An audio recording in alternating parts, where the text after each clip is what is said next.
Assalamualaikum warahmatullahi wabarakatuh. Kami dari kelompok 3.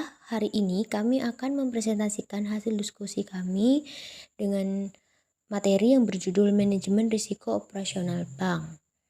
Materi ini akan dibawakan oleh kami dari kelompok 3 yang beranggotakan Axel Rian Gama dengan NIM 28102011143 dan Ika Wulandari NIM 28102011035 dan Irfika Anissa Rizkyandi NIM 28102012118. Kami telah membagi diskusi poin kami. Yang pertama yaitu pemahaman risiko operasional, kemudian poin kedua yaitu risiko operasional bank, dan poin yang ketiga adalah perangkat manajemen operasional. Untuk poin yang pertama akan dijelaskan oleh Axel Rian Gama. Waktu dan tempat dipersilakan. Saya akan mencoba menjelaskan mengenai pemahaman risiko operasional. Di pemahaman risiko operasional itu sendiri terdapat pengertian, manfaat, dan turunan risiko operasional. Next. Apa sih itu risiko operasional? Sesuai dengan definisi BJBS dan Bank Indonesia, risiko operasional diartikan sebagai risiko akibat ketidakcukupan atau tidak berfungsinya proses internal, akibat kesalahan manusia, kegagalan sistem, dan atau akibat kejadian-kejadian eksternal yang mempengaruhi kinerja operasional bank. Setiap kejadian terkait risiko operasional dapat memiliki satu atau beberapa sebab. Pengertian sebab adalah suatu hal utama yang meningkatkan kemungkinan terjadinya suatu kejadian. Untuk itu, dalam mengidentifikasi penyebab utama terjadinya suatu kejadian, bank harus dapat menetapkan penyebab yang paling dominan. Next. Risiko operasional. Risiko operasional dipengaruhi oleh setiap orang, setiap prosedur atau proses, setiap sistem, dan setiap kejadian eksternal yang mempengaruhi bank. Manajemen risiko operasional adalah tentang kesadaran atas risiko dan tanggung jawab atau accountability. Semakin tinggi tingkat kesadaran tentang manusia, proses, dan teknologi yang dapat mendukung aktivitas, termasuk juga semakin tingginya rasa tanggung jawab untuk menilai dan mengendalikan risiko. Semakin kuat bank terhadap goncangan karena risiko operasional. Kerugian-kerugian yang dapat diperkirakan terjadi atau expected loss merupakan hal yang wajar dalam menjalankan bisnis dan seharusnya sudah diperhitungkan dalam upaya untuk memperoleh keuntungan. Oleh karena itu, untuk membangun suatu budaya dan struktur manajemen risiko operasional yang efektif adalah upaya untuk membawa bank pada suatu kondisi di mana lingkungan terdapat kerugian-kerugian yang dapat diperkirakan dan dapat diminimalkan serta kerugian-kerugian yang tidak dapat diperkirakan atau unexpected loss. Disediakan alokasi modal untuk menutup risiko operasional. Next.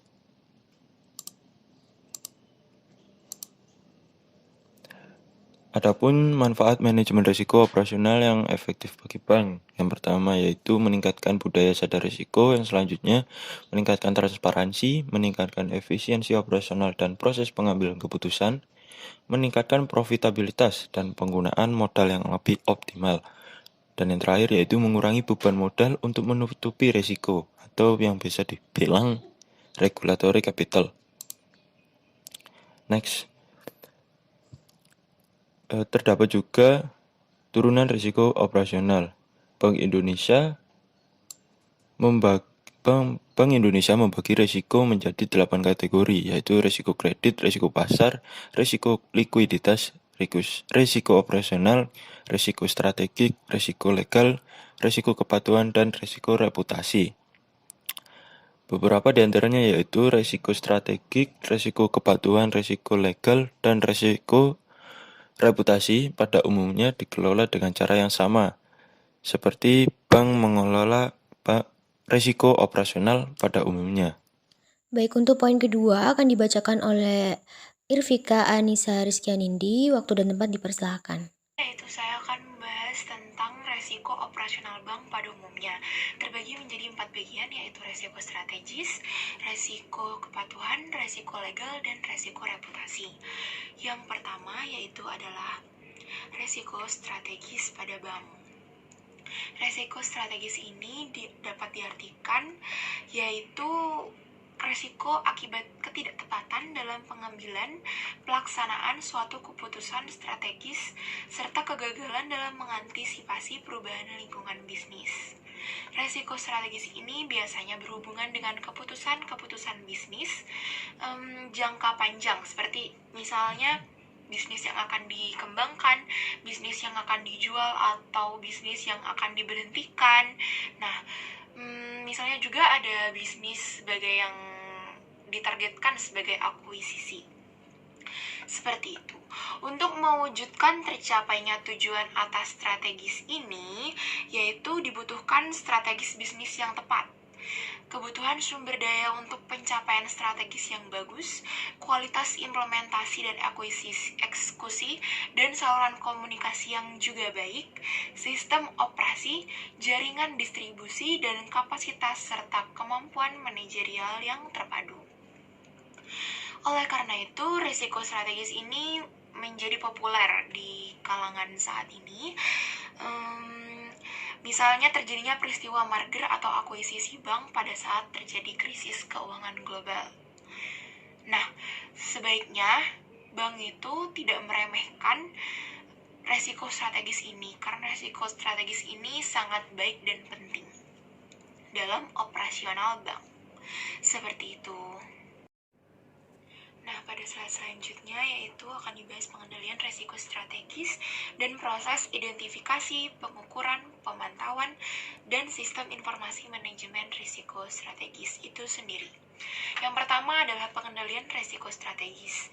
Bank melaksanakan proses pemantauan kinerja keuangan yang bertujuan memantau realisasi dibandingkan dengan target yang akan dicapai dan memastikan bahwa risiko yang diambil itu masih batas toleransi. Bank memiliki satuan kerja yang diberikan wewenang dan tanggung jawab untuk menganalisis laporan aktual dibandingkan dengan target rencana bisnis dan menyampaikan kepada direksi secara berkala dan berkelanjutan. Seperti itu, bank melaksanakan pengujian dan kaji ulang terhadap sistem informasi manajemen risiko strategis secara berkala. Selanjutnya yaitu ada proses identifikasi, pengukuran, pemantauan, dan sistem informasi manajemen risiko strategis, yaitu bank melakukan identifikasi risiko strategis yang melekat pada aktivitas fungsional pada penyediaan dana, treasury, dan investasi, serta operasional dan jasa.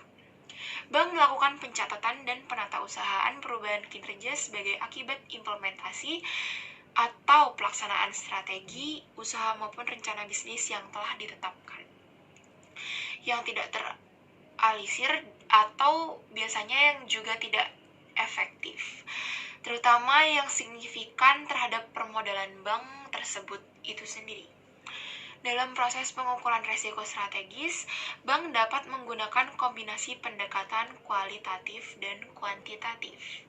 Pemantauan risiko strategis perlu dilakukan secara berkala sesuai dengan pengalaman kerugian di masa lampau yang disebabkan oleh risiko strategis itu sendiri.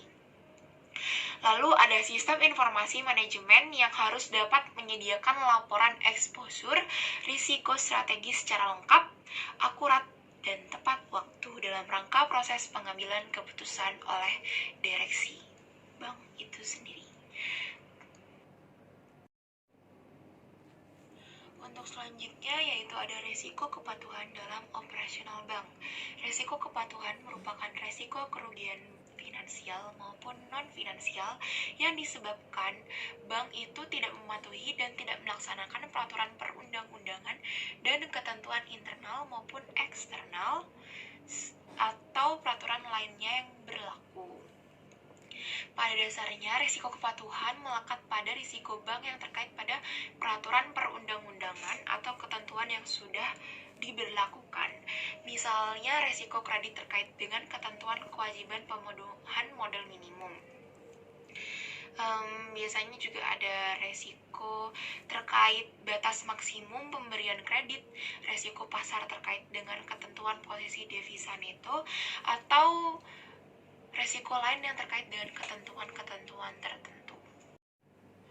Lalu terdapat pedoman penerapan manajemen resiko kepatuhan di mana bank melakukan identifikasi dan analisis terhadap beberapa faktor yang dapat meningkatkan eksposur resiko kepatuhan dan berpengaruh secara kuantitatif kepada laba dan rugi dalam bank.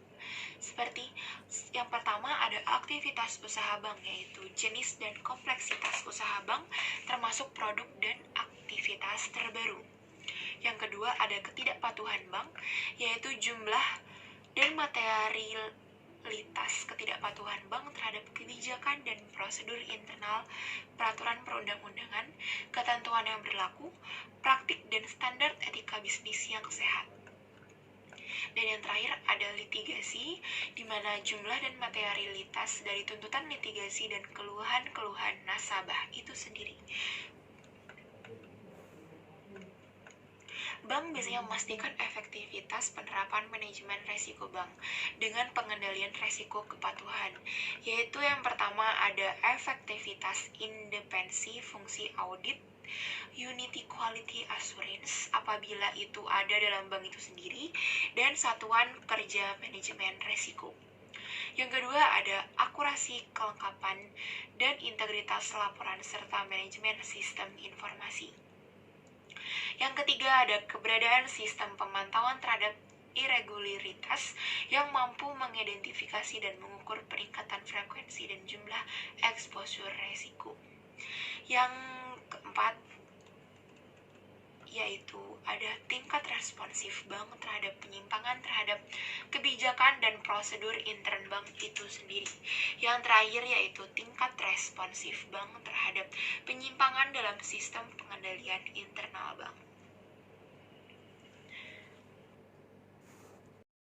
Yang ketiga, terdapat resiko hukum dalam operasional bank, di mana resiko hukum ini merupakan resiko yang disebabkan oleh adanya kelemahan aspek yuridis, antara lain disebabkan adanya tuntutan hukum pada bank, ketiadaan peraturan, perundang-undangan yang mendukung, atau kelemahan perikatan seperti tidak dipenuhinya syarat sah kontrak dan pengikatan agunan yang tidak sempurna dalam bank itu sendiri.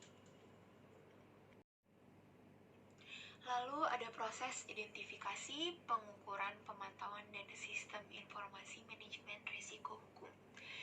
Bank melakukan identifikasi risiko hukum yang melekat pada aktivitas fungsional, perkreditan atau penyediaan dana, treasury dan investasi operasional, dan jasa-jasa pembiayaan perdagangan, teknologi sistem informasi, dan MIS, dan pengelolaan sumber daya manusia itu sendiri. Bank juga melakukan pencatatan dan penatausahaan setiap event yang terkait dengan risiko hukum, termasuk jumlah potensi kerugian yang diakibatkan oleh kejadian yang dimaksud dalam suatu administrasi data. Pencatatan dan penatausahaan data tersebut disusun dalam suatu data statistik yang dapat digunakan untuk memproyeksikan potensi kerugian pada suatu periode dan aktivitas fungsional tertentu. Dalam proses pengukuran risiko hukum ini, bank dapat menggunakan kombinasi pendekatan secara kualitatif dan kuantitatif. Bank memantau risiko hukum secara berkala sesuai dengan pengalaman kerugian di masa yang lalu dan disebabkan oleh risiko hukum itu sendiri. Yang terakhir ada sistem informasi manajemen risiko hukum, di mana dapat menyediakan laporan eksposur risiko hukum secara lengkap, akurat, dan tepat waktu dalam rangka proses pengembalian keputusan oleh direksi. Lalu ada pengendalian risiko hukum, di mana suatu satuan kerja bidang hukum harus melakukan review secara berkala atau berkelanjutan terhadap kontrak perjanjian antara bank dengan pihak lain dengan cara melakukan penilaian kembali terhadap efektivitas proses tersebut guna mengecek validitas hak dalam kontrak dan perjanjian tersebut. Bank juga harus meningkatkan pengendalian risiko hukum Untuk memastikan, yang pertama memastikan kesesuaian antara operasional, organisasi, pengendalian inter dengan ketentuan yang berlaku, kode etik dan strategi usaha. Yang kedua ada kepatuhan terhadap prosedur internal, kualitas laporan keuangan, efektivitas dan efisiensi sistem informasi manajemen risiko. Yang terakhir ada efektivitas penerapan komunikasi yang berkaitan dalam dampak risiko hukum itu sendiri kepada seluruh pegawai pada setiap jenjang organisasi masing-masing. Seperti itu. Untuk yang keempat, ada resiko reputasi dalam operasional bank, di mana resiko reputasi ini merupakan resiko akibat menurunnya tingkat kepercayaan stakeholders atau pemegang saham yang bersumber dari persepsi negatif terhadap bank. Dampak dari kejadian resiko reputasi ini sendiri pada umumnya menyebabkan kerugian non-finansial bagi bank itu sendiri. Untuk selanjutnya yaitu ada proses identifikasi, pengukuran, pemantauan, dan sistem informasi manajemen resiko reputasi. Reputasi bank melakukan identifikasi resiko reputasi yang melekat pada aktivitas fungsional tertentu seperti penyediaan dana, investasi, treasury, operasional, dan jasa, pembiayaan perdagangan, teknologi sistem informasi, dan sumber daya manusia. Bank melakukan pencatatan dan penatausahaan setiap event yang terkait dengan resiko reputasi termasuk jumlah potensi kerugian yang diakibatkan event dimaksud dalam suatu administrasi data. Pencatatan dan penatausahaan data tersebut disusun dalam suatu data statistik dan dapat digunakan untuk memproyeksikan potensi kerugian dalam suatu periode. Dalam proses pengukuran risiko reputasi ini, bank dapat menggunakan pendekatan kualitatif dan kuantitatif. Bank memantau risiko reputasi secara berkala sesuai dengan pengalaman kerugian di masa lampau atau masa yang sudah terjadi yang disebabkan oleh risiko reputasi itu sendiri. Untuk sistem informasi manajemen risiko reputasi ini harus dapat menyediakan laporan exposure risiko reputasi secara lengkap, akurat, dan tepat waktu dalam rangka proses pengambilan keputusan oleh direksi. Untuk selanjutnya yaitu ada pengendalian risiko reputasi di mana bank perlu meningkatkan kepatuhan terhadap ketentuan yang berlaku dalam rangka mengendalikan risiko reputasi. Bank juga segera mengatasi adanya keluhan nasabah dan gugatan hukum yang dapat meningkatkan eksposur risiko reputasi. Antara lain dengan cara melakukan komunikasi dengan nasabah secara berkesinambungan, melakukan perundingan bersama nasabah, bilateral dengan nasabah untuk menghindari litigasi dan tuntutan hukum itu sendiri. Bank dapat melakukan kerjasama dengan pihak ketiga seperti penggunaan outsourcing dalam rangka mengendalikan risiko reputasi dengan mempertimbangkan biaya dan manfaat atas penggunaan outsourcing tersebut.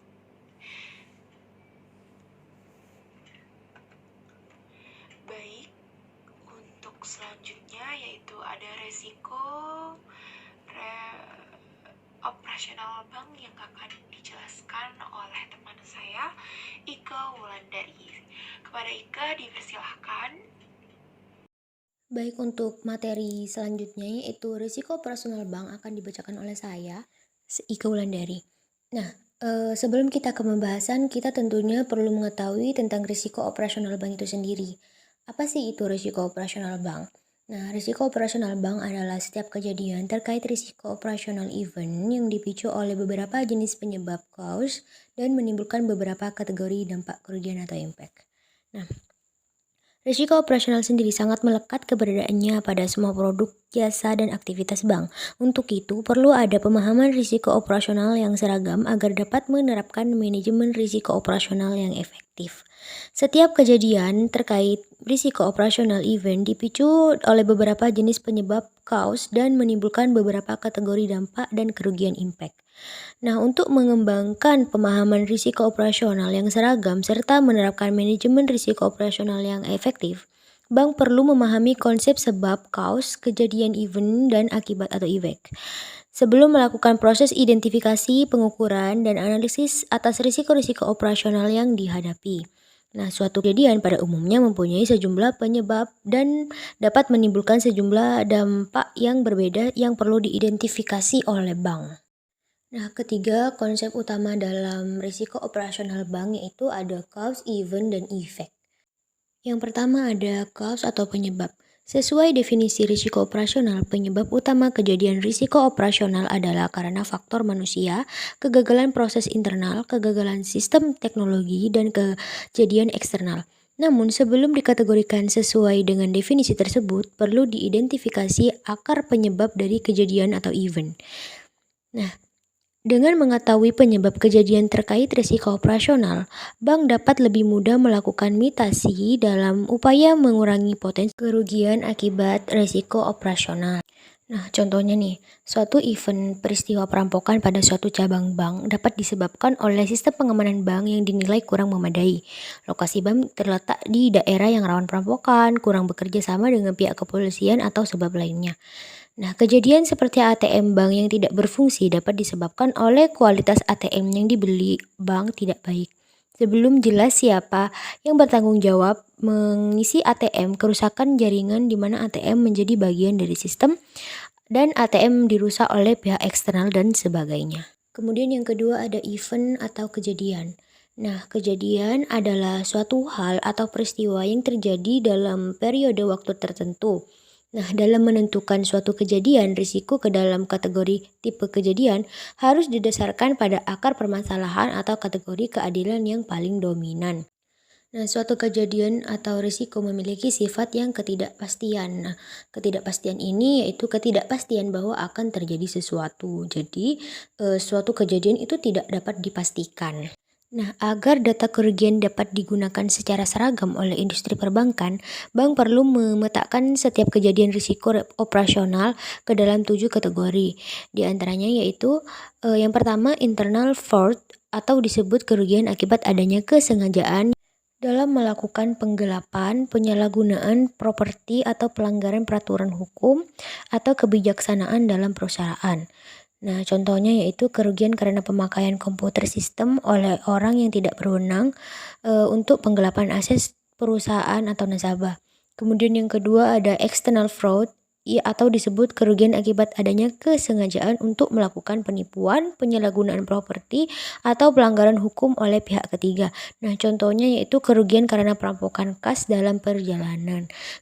Nah, kemudian yang ketiga ada praktik ketenagakerjaan dan keselamatan kerja, kerugian yang ditimbulkan dari tindakan yang tidak konsisten dalam ketenagakerjaan, peraturan kesehatan dan keselamatan kerja atau perjanjian kerjasama. Nah, dari pembayaran klaim kecelakaan kerja atau dari kejadian perbedaan atau diskriminasi, contohnya itu kerugian karena adanya pemogokan karyawan. Kemudian yang keempat ada pelanggan, produk, dan pabrik bisnis. Kerugian yang ditimbulkan akibat kegagalan yang tidak disengaja atau lalai untuk memenuhi kewajiban profesional terhadap klien tertentu. Nah, contohnya yaitu kerugian karena adanya komplain atau tuntutan nasabah akibat penyalahgunaan informasi rahasia milik nasabah. Kemudian yang kelima ada kerugian atas aset fisik. Nah, kerugian yang timbul dari kerugian atau kerusakan atas aset fisik akibat bencana alam atau kejadian lain. Nah, contohnya yaitu kerugian karena kerusakan gedung akibat gempa bumi. Kemudian yang keenam ada gangguan bisnis dan kegagalan sistem, kerugian yang ditimbulkan akibat gangguan bisnis dan kegagalan sistem. Nah, contohnya yaitu kerugian karena kerusakan hardware. Kemudian eksekusi, pengiriman, dan manajemen proses. Nah, kerugian akibat kegagalan proses transaksi atau manajemen proses yang berhubungan dengan pihak lawan dan vendor, yaitu contohnya kerugian karena adanya kesalahan pembukuan atau akunting. Kategori selanjutnya yaitu ada dampak atau efek. Nah, suatu event atau kejadian terkait risiko operasional dapat memberikan berbagai macam dampak kerugian, baik kerugian finansial maupun kerugian non-finansial. Nah, contoh kerugian finansial atau langsung yaitu seperti misalnya yang pertama berkurangnya aset write down, penurunan langsung pada nilai aktiva yang disebabkan oleh suatu kejadian kerugian operasional. Nah, kemudian yang kedua, hilangnya hak kepemilikan atau loss of resource pembayaran atau pengeluaran uang kepada pihak ketiga yang salah dan tidak dapat dilakukan recovery atau dikembalikan. Nah, kemudian contoh dari kejadian kerugian finansial tidak langsung atau non finansial yaitu misalnya yang pertama menurunnya citra bank di mata masyarakat karena pemberitaan bernada negatif atau risiko reputasi. Kemudian yang kedua ada offline yang cukup lama dan sering. Nah, untuk poin yang terakhir yaitu ada perangkat manajemen operasional. Nah, bagian dari perangkat manajemen operasional ini terdiri dari Risk and Control Self-Assessment atau RSCSA dan Loss Event Database atau LED dan Key Risk Indicator atau KRI. Nah, untuk yang pertama ada Risk and Control Self-Assessment, yaitu adalah proses manajemen risiko operasional untuk mengidentifikasi dan mengukur risiko operasional yang bersifat kualitatif dengan menggunakan dimensi dampak dan kemungkinan kejadian. Proses penilaian risiko dilakukan dengan menggunakan suatu daftar yang berisi butir-butir pertanyaan atau checklist tentang evaluasi tingkat risiko yang mencangkup kemungkinan kejadian, besarnya dampak, dan tingkat efektivitas kontrol. Nah, tujuan dari Risk and Control Self-Assessment adalah mengidentifikasi dan mendeteksi sumber-sumber risiko operasional yang berpotensi menjadi penyebab penyimpangan atau kegagalan dalam menjalankan aktivitas fungsional. Nah, proses Risk and Control Self-Assessment sendiri dilakukan oleh masing-masing unit kerja dengan panduan oleh Satuan Kerja Manajemen Risiko atau SKMR. Dalam proses Risk and Control Self-Assessment sendiri, identifikasi dilakukan dengan melakukan identifikasi proses kerja, potensi terjadi kesalahan, dan potensi kerugian pada proses. Klarifikasi dapat dilakukan dengan cara voting atau cara pengambilan suara yang lain. Kemudian ada Loss Event Database. Nah, salah satu persoalan penting dalam rangka pengelolaan risiko operasional adalah tersedianya database kerugian risiko operasional. Tanpa database kerugian, bank nantinya akan mengalami kesulitan dalam proses penyusunan model pengukuran kerugian risiko operasional. Nah, manfaat tersedianya database kerugian dapat sebagai alat untuk melakukan validasi setiap proses penilaian risiko atau prediksi risiko. Nah, selain itu, Loss Event Database juga digunakan untuk memastikan bahwa proses pengendalian internal apakah sudah cukup memadai. Kerugian risiko operasional harus dicatat dalam suatu database dengan tujuan memudahkan dalam pengelolaan data kerugian secara terstruktur dan konsisten.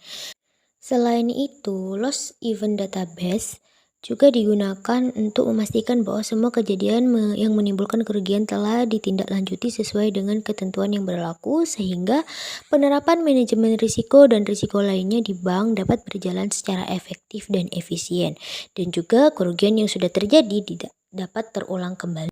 Nah, yang terakhir ada Key Risk Indicator atau KRI.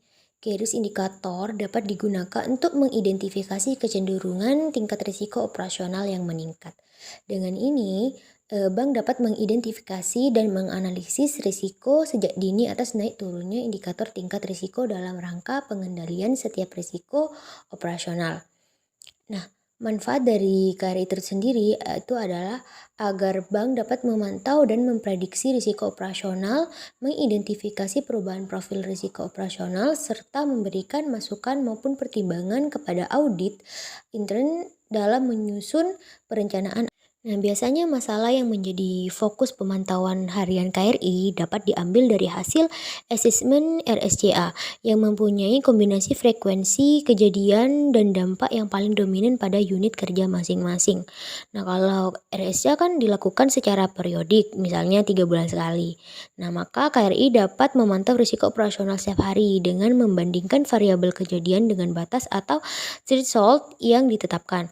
Nah, apabila kejadian yang diamati melewati batas, maka pimpinan unit kerja harus segera melakukan tindakan perbaikan. Baik, mungkin itu saja yang dapat kami sampaikan. Atas kurang lebihnya mohon maaf, dan atas kesalahan yang kami sebutkan, atas kesengajaan atau ketidaksengajaan, kami ucapkan mohon maaf dan terima kasih sebanyak-banyaknya atas waktu dan perhatiannya. Terima kasih telah mendengarkan kami. Assalamualaikum warahmatullahi taala wabarakatuh.